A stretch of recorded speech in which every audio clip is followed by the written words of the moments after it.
je me suis mis à réfléchir aux bonnes et aux mauvaises choses que possèdent les Ben 10 000. Cela pourrait nous indiquer qui serait le meilleur, car selon l'opinion personnelle, l'un sera toujours préféré. Mais la meilleure façon de voir qui se démarque serait d'analyser les bonnes et les mauvaises choses que chacun a faites. Parce que oui, même si tu préfères un Ben 10 000 en particulier, il a commis beaucoup d'erreurs. Et même si tu penses qu'un Ben 10 000 est mauvais ou stupide, il a aussi eu beaucoup de réussites. Donc, sans en dire beaucoup plus, je vais me taire un bon moment et je te présente le bon et le mauvais de chacun. Des Ben 10 000.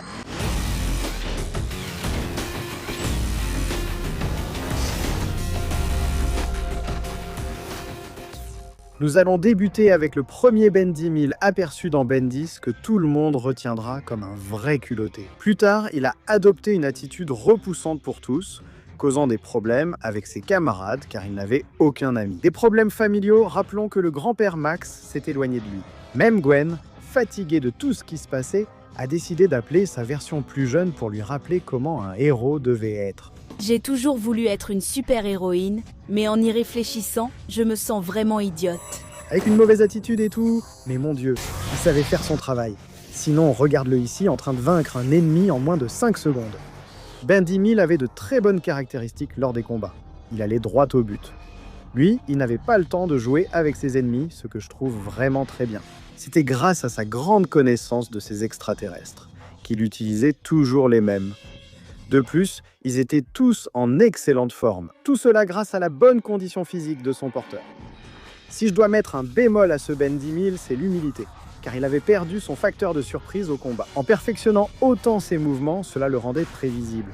Et cela s'est remarqué lors du combat contre Vilgas. Rien de ce que tu feras ne pourra me surprendre. Concernant sa puissance, je pense que c'est l'un des meilleurs Ben 10 000. Comme dit plus tôt, son état physique influence fortement sa maîtrise de ces extraterrestres. Et puisque nous parlons d'extraterrestres, celui-ci en a particulièrement 10 000. Son extraterrestre le plus puissant est inconnu car il n'a pas été montré. Mais d'après ce qu'on a vu dans l'épisode Ben 10 000, je parierais que c'est XLR-8, puisqu'il l'a utilisé pendant plusieurs années au lieu de sa forme normale. Tout cela parce que Ben 10 000 possède le contrôle maître de l'Omnitrix, avec lequel il a réussi à modifier son propre Omnitrix, lui donnant des fonctions bien plus particulières. Oui, ce Ben 10 000 a ajouté de la nanotechnologie à ses extraterrestres. Des fonctions vraiment excellentes, mais il y en a d'autres qui le surpassent. Comme le Ben 10 000 d'Omniverse. Ce Ben Tennyson avait le V-Omnitrix, une montre innovante qu'il a créée lui-même, grâce à ses extraterrestres les plus intelligents et technologiques. Avec ce contrôle maître, il pouvait changer d'extraterrestre par la pensée, comme son autre version. Ce qui était merveilleux, c'est qu'il y avait en fait 2 montres, ce qui permettait au porteur d'ajouter une fonction de fusion pour créer un nouvel extraterrestre. C'est ainsi que nous avons découvert les fusions de Ben 10 000 Orhan, une merveille d'extraterrestres qui mélangeait certains des meilleurs extraterrestres que nous avions dans la saga. Parmi eux, nous avions Quattro Brazosauриos ou Breach Crash Shocker, ou l'extraterrestre le plus puissant qui ait été vu dans la série, à savoir Atomic X, une fusion des 2 extraterrestres les plus puissants de la saga, Alien X et Atomic X. Avec ça, tu penserais qu'il n'y aurait plus rien à dire et que ce serait le meilleur Ben Tennyson. Mais non. Ce que personne ne savait, c'est que le Bio-Biognitrix de Ben 10 000 n'a jamais fonctionné à 100%. Fusionner des extraterrestres n'était pas innovant, cela existait déjà dans la série originale, avec de grosses erreurs comme ce poisson frit. La combinaison des 2 extraterrestres devait être unique et avantager l'utilisateur pour obtenir un extraterrestre bien plus puissant. Mais ce Bio-Biognitrix n'a jamais réussi à le faire à 100%. Tu ne t'es jamais demandé pourquoi Atomic X, étant la transformation la plus puissante des extraterrestres les plus puissants, perdait toujours. Ce Bio-Biognitrix se base sur l'ADN extraterrestre le plus faible pour fusionner. On note que l'ADN d'Atomic X prédomine dans cette fusion, avec une part évidente d'Alien X. Mais c'est très peu. Le dominant sera toujours l'extraterrestre faible. En résumé, le Bio-Biognitrix a encore des défauts. Ce n'est donc pas une montre totalement complète, et la meilleure de toutes. Si nous voulions voir la puissance complète d'une fusion d'extraterrestres, ce serait la version parfaite. Ce n'est pas un échec pour Ben 10 000, c'est même l'une des montres les plus puissantes de la saga, mais elle reste imparfaite. En analysant ses combats avec l'extraterrestre le plus puissant, on voit qu'il a toujours eu des problèmes. Au début du dernier, il n'a rien pu faire contre une bombe chronosapienne et a été effacé de l'existence, se retrouvant à la merci d'un Ben sans montre. À la fin d'une ère, il a été humilié par Maltrad. Pendant le combat, il surprenait avec des attaques très faibles, alors qu'il n'avait aucune pression à limiter sa puissance, en combattant dans l'espace. Ce Ben 10 000, je pense qu'il a pris trop confiance.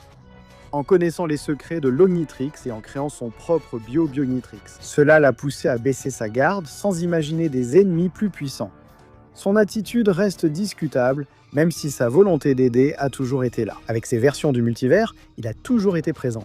Il a toujours été affectueux avec sa femme et avec ses amis, cela va sans dire. Le seul et plus grand reproche, c'est qu'il n'accordait pas l'importance nécessaire à son fils. Son fils Ken a dû devenir une personne différente pour essayer d'attirer l'attention de son père. Après que tu m'as enlevé l'Omnitrix, je voulais te prouver que j'étais prêt à devenir une héroïne. Quelque chose adapté à sa personnalité car, comme mentionné, ce Ben est bien plus confiant. Contrairement à l'autre, dominé par ses sentiments de père, rappelons-nous que lorsque Kevin 11000 a réussi à frapper son fils, il a réagi d'une manière si brutale qu'il a failli le déchiqueter.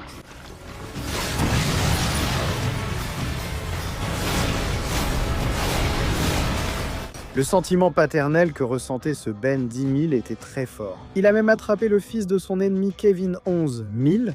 En effet, il a vieilli et est devenu plus sensible avec le temps. On pourrait même le qualifier de surprotecteur avec son fils Ken. Viens, Kenny, dans ta chambre. Tu as dit qu'on le ferait ensemble. Sécurise la chambre, connard. En termes de puissance, je pense qu'on fait face au meilleur de tous. Les extraterrestres semblent être au sommet de leur pouvoir. C'est parce que ce Ben 10 000 les connaît déjà toutes. Il les a toutes vécues. J'aime beaucoup que dans les combats, celui-ci a appris à ne plus trop jouer avec ses ennemis. Celui-là n'hésite pas. Quand il a une petite occasion de les jeter dans le néant, il le fait. Tout cela grâce à la nouvelle technologie et aux grenades du néant qu'il possède. L'alien le plus puissant qui a été montré était le Brutal Très Grand. La force, la rapidité et la rage avec lesquelles il frappait Kevin 11 faisaient vraiment très peur. Mais pas autant que le meilleur alien qu'un Ben 10 000 ait pu posséder. Le Ben 10 000 possédé par le pouvoir d'un céleste. Nous devons accepter que c'était le seul Ben 10 000 utilisant le pouvoir d'un céleste. Et je parle de l'utiliser dans son état le plus pur, pas dans une fusion. Voici le Ben 10 000 avec l'alien le plus puissant jamais vu dans Ben 10. À la fin du reboot, nous avons pu le voir détruire des univers et Ben Tennyson, contre l'un des Ben les plus compétents, d'un univers parallèle d'Omniverse. Il l'a détruit sans hésiter. Contre une version alternative du reboot, même chose. N'oublions pas qu'il a causé la destruction de plusieurs Ben Tennyson dans le multivers.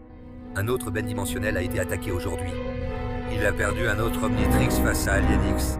Son Omnitrix paraît être la version complète, comme celle des autres Ben Tennyson, sauf Omniverse, mais avec une différence majeure. Il ne semble pas avoir le contrôle maître.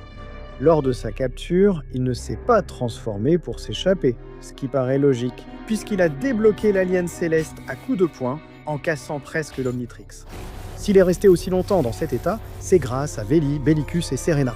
Si tu veux en savoir plus sur ce Ben 10 000 et ses secrets, regarde juste ici en haut. Ici, j'explique mieux pourquoi ce Ben 10 000 a perdu face à ses versions plus jeunes. Son attitude est à l'une des pires, car après la perte de sa famille, il s'est empli de haine et de rancœur. Il a donc détruit tous les Ben Tennyson, comme je l'avais dit. Ce Ben 10 000 ressemble beaucoup à celui d'Ultimate Alien. Mais celui-ci, nous savons que ce Ben 10 000 est présenté comme ion, mais il reste un Ben 10 000. Il a eu la même idée que le Ben 10 000 du reboot, bien qu'un peu plus pacifiste. Au lieu de les détruire, il voulait les rassembler. Cet ion avait un Omnitrix qui a été détruit. Et nous n'avons pu voir aucun de ces extraterrestres. Bien que celui-ci semble en être un. Et je dis semble, car je n'ai pas encore bien analysé. Concernant le film et la chronologie de cet ion. Mais si tu as une théorie, s'il te plaît, mets-la dans la section des commentaires. Si nous trouvons la bonne réponse, je la publierai dans une vidéo courte. Je vais commencer à publier des vidéos courtes sur Ben 10 000 car j'annonce des nouveautés. Suis-moi sur Instagram et rejoins la page Facebook qui a rouvert. Dans cet épisode, Ben 10 000 revient. Nous avons pu voir le véritable Ben 10 000, celui qui possède l'Omnitrix que j'ai le plus aimé dans ma vie, l'Ultimatrix. Cet ion conservait les versions évolutives, qui pour moi restent les meilleures de tout Ben 10, à tel point qu'ici, nous avons découvert la meilleure version suprême de toute l'existence, Ultimate. Pas avant d'avoir trouvé ma meilleure transformation. Ultimate Ben. La transformation la plus parfaite, qui comprenait tous les aliens de Ben 10 000 et Geeks Island, compris leur forme suprême, avec le contrôle maître de son côté. Évidemment, il pouvait faire ce qu'il voulait, puisqu'il adaptait le pouvoir des aliens à sa forme normale. Dans certaines occasions, il adaptait aussi sa taille, comme nous l'avons vu avec un Mongosaur suprême. Malheureusement, cela lui a fait perdre l'étincelle qu'il avait dans les transformations extraterrestres. Ce qui était cool avec Ben 10 000, c'était de voir les aliens dans leur forme naturelle, utilisant leur pouvoir naturel. Ou dans certains cas, fusionner, où vous savez, le but était de voir des monstres. Et de cette façon, cela ne l'aidait pas au combat. Malheureusement, il reste très en retrait. C'est le Ben 10 000 qui joue avec ses ennemis et laisse les choses se passer sans les finir dès le début. Dans le multivers de Ben 10 000, il existe plusieurs Ben Tennyson, dont un seul s'est révélé bon. Cependant, comment pourrions-nous définir si les actions d'un Ben Tennyson ont été bonnes ou mauvaises? Ben 23 000 est un enfant riche dans un monde privilégié. Ben Matt est un enfant surnaturel, un survivant. Dans un monde post-apocalyptique, chaque décision a sa raison. Aujourd'hui, je vous présente les bons et les mauvais côtés des Ben dimensionnels. Avec Ben 23 000, l'un des Ben Tennyson dimensionnels les plus connus. Parmi les plus appréciés, il y a ce Ben Tennyson. C'était un monde privilégié, et parmi tous, un Ben Tennyson 000. Joue mieux que ça! Le garçon le plus riche et célèbre du monde. Le noyau de la planète. Ben 23 était le plus grand héros de la Terre, ce qui montrait son arrogance et son égocentrisme. Ce Ben Tennyson ne cherchait que l'attention des médias. Les valeurs d'être un héros avaient été oubliées par Ben 23. De plus, les vols qui avaient lieu dans la ville, qui étaient des tâches pour un héros, il ne les accomplissait pas. Dans cet univers, Ben 23 n'a plus son grand-père Max. Nous avons donc une version plus axée sur la célébrité et l'argent. Et même si le grand-père Max est un facteur très important dans le développement des Ben Tennyson, il faut mentionner que Ben 23 a au moins eu un peu de chance. Je n'ai pas un grand-père comme toi. Il y a d'autres personnes là-dehors qui peuvent t'aider. Tu n'es pas seul. En ce qui concerne l'Omnitrix, il possède la montre de héros, ce qui lui donne un grand avantage sur l'Omnitrix, car celui-ci a commencé avec 10, tandis que l'autre a commencé avec 23. À notre connaissance, il ne possède pas de contrôle maître, et ses transformations ont une durée limitée. Maintenant, tous ces extraterrestres ont une caractéristique particulière. Ces transformations sont souvent bleu ciel. Cela ne change rien pour les extraterrestres, mais leur donne une tonalité différente. En parlant d'extraterrestres, il prétend en avoir 90, et si je dis ça, c'est parce qu'en réalité, nous ne les avons pas tous vus. Ce que nous avons vu, c'est son enthousiasme et sa créativité au combat. Ben 23 est l'un des plus intelligents, car il profite de son environnement lors des combats. Lors du combat contre Tetrax de la dimension 23, il a réussi à le distraire simplement pour monter sur un immeuble, où il l'attendait avec un piège, prêt à lui porter le coup final. Lors du combat contre Asmuth, il a utilisé Electri-Yeti, que j'avais omis de mentionner.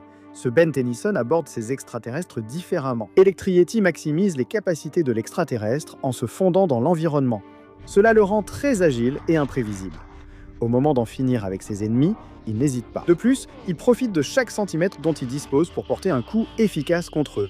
C'est un point très important, car la plupart des Ben Tennyson ont tendance à jouer avec leurs ennemis. Et tu as raison, mon très cher mentor a laissé les méchants s'échapper. Ces méthodes, bien que précises, ne sont parfois pas les meilleures en combat. Je suis devenu vomiton et je l'ai mangé. Avec Asmuth à l'intérieur? Quoi? Je l'ai recraché, peu importe. Son extraterrestre le plus puissant ne lui appartient pas totalement, car c'est une sorte de fusion. Dans Ben 10 Universe, dans l'épisode « Le monde de Ben est-il fou ?», Ben a entrepris quelque chose de risqué et a demandé à devenir un mécamorphe galvanique pour améliorer sa transformation. Au final, ça a marché.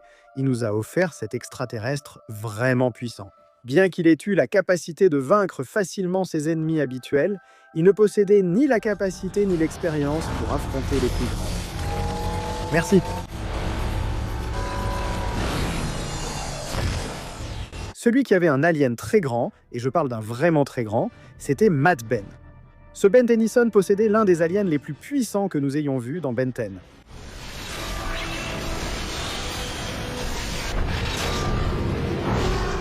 Très grand est l'alien le plus puissant que possède Mad Ben.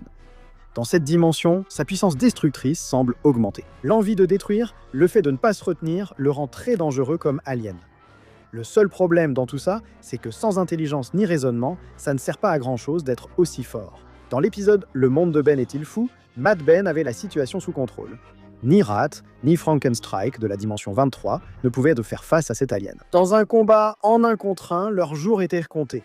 La façon dont tu utilises tes aliens te définit dans un combat. Pendant que Mad Ben pensait à la puissance, Ben a simplement réfléchi à une stratégie. Il est assez difficile de croire qu'un alien aussi petit que Nanomech pourrait vaincre un alien comme très grand. Mais c'est ce qui s'est passé. Il faut apprendre à utiliser ses pouvoirs et ses aliens. C'est quelque chose que ce Ben ne savait pas. Le seul alien que nous avons vu qui a un contrôle merveilleux est Diamant. Lors d'un combat contre 2 Ben Tennyson, il a pu démontrer tout son potentiel. Il les a vaincus, sans même faire d'efforts. Il se battait contre Huey Judy, Riche et Boulet. Mais je dois reconnaître le mérite de ce Diamant. Pathétique. L'Omnitrix dans cette dimension s'appelle la montre de pouvoir, qui donne un design vraiment stylé à ces extraterrestres. C'est simplement esthétique, mais ça les fait paraître super méchants. Cela reflète bien la personnalité de Mad Ben, qui a la pire attitude de tous les Ben dimensionnels. On ne peut pas le nier. Avec une attitude despotique et dictatoriale, il s'est emparé de sa dimension, où il a transformé tout son peuple en ses esclaves. Qui aurait cru que le pouvoir monterait autant à la tête de Ben Tennyson? Sans Grand-Père Max et avec Maltran et Vilgax comme mentors, le résultat était prévisible. Nous l'avions déjà dit. La plupart des Ben dimensionnels, n'ayant pas de Grand-Père Max, finissent par se transformer en ces terribles versions. Mais ce n'est pas vraiment le cas de Ben-Zaro. C'est une version totalement différente. Il a tout perdu après avoir été infecté par un virus, devenant une sorte de zombie. Negaben souffre de troubles psychologiques, expliquant son attitude « je m'en foutiste ». Tout cela est dû à ses pertes. Le Ben maléfique ressemble beaucoup au Ben Tennyson que nous connaissons, à une différence près, il a choisi le mal. Dans ces 3 cas, il est difficile de choisir entre le bien et le mal, chacun ayant ses raisons de choisir son camp. De plus, si Ben 23 n'avait pas rencontré Ben 10, il aurait fait partie de cette équipe. Dis-moi dans les commentaires, dans quel camp placerais-tu chaque Ben Tennyson selon leur motivation? En ce qui concerne l'Omnitrix, je dois seulement en souligner un, la montre de Ben-Zaro. À cause de l'état dans lequel elle se trouve, cela fait que ces extraterrestres prennent une forme de zombie. Une forme malheureusement non vue, car il utilisait des extraterrestres en réalité monstrueux, des formes zombifiées. Leur forme ressemblerait à celle-ci. Nous n'avons pas vu le potentiel des meilleurs extraterrestres, car seuls quelques-uns sont apparus. Du côté de Ben-Zaro, il y avait Frankenstrike. Côté Negaben, nous avions Woodross. Pour le mauvais Ben, je souligne l'utilisation de Grave Attack. Parmi les 3 utilisateurs, c'est le mauvais Ben qui contrôlait le mieux son alien, puisqu'il a résisté à l'extraterrestre de Ben 10 000 et à celui de Ben 23. C'était prévisible, car c'est le Ben Tennyson maléfique le plus compétent, ou pas. N'oublie pas que tu choisis le meilleur dans les commentaires.